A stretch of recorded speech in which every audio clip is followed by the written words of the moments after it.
Hello everybody and welcome back to Cucinaconoi. Today I cook for you pasta and beans, an appreciated soup well known all over Italy that has got many different recipes depending on the region where it's prepared. Let's see the ingredients we need for 4 portions.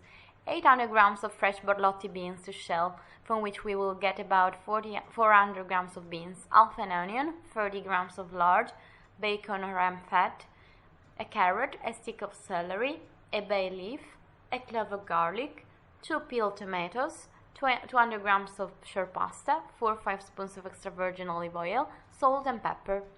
Let's start the preparation shelling the beans. If you prefer, you can use dried beans instead of the fresh ones, but it's better to leave them in cold water for at least 12 hours before cooking them. Obviously, you have to reduce the quantities. For this recipe means you need about 160 grams of dried beans. Once we have shelled all the beans, we clean them and we put them in a casserole covered with cold water.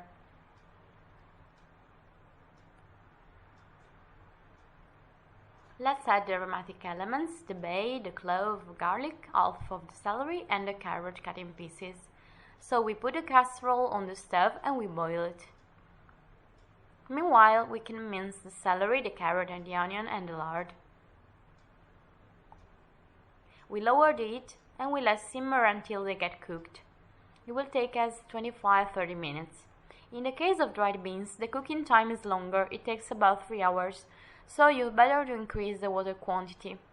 For each part of beans you need 3 parts of water. During the cooking we eliminate the foam and we add some hot water every so often if necessary. Remember, it should be hot to prevent it from stop the bean cooking.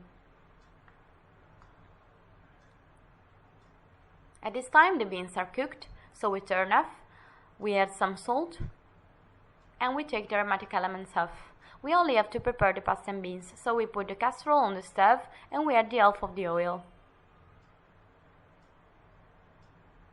We add the lard,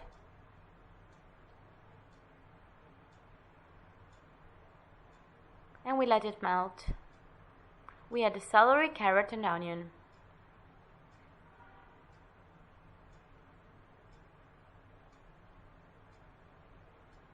So we let it saute at moderate heat. When the gravy has got slightly brown, we can add the peeled tomatoes that we will have previously pressed with a fork. We let it flavor for a minute and we add the beans. We also add the cooking liquid. Remember to save a ladle of it to thicken the pasta and beans later. We let it boil for a while, and in the same time we boil the casserole water that will be useful during the cooking of the pasta. At this point we add the bean puree and some ladles of boiling water.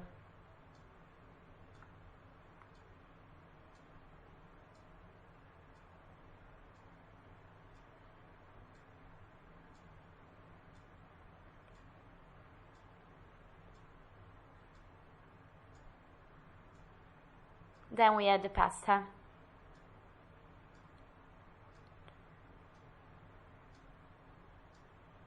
We cook it, turning it many times and adding more water if necessary. When the pasta is al dente and it gets a thin consistency, we turn off the stove, add some salt and pepper, some oil, we stir.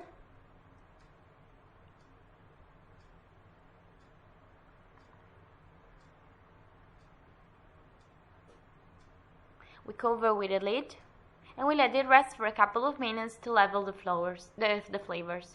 Let's serve it with another sprinkle of black pepper and extra virgin olive oil.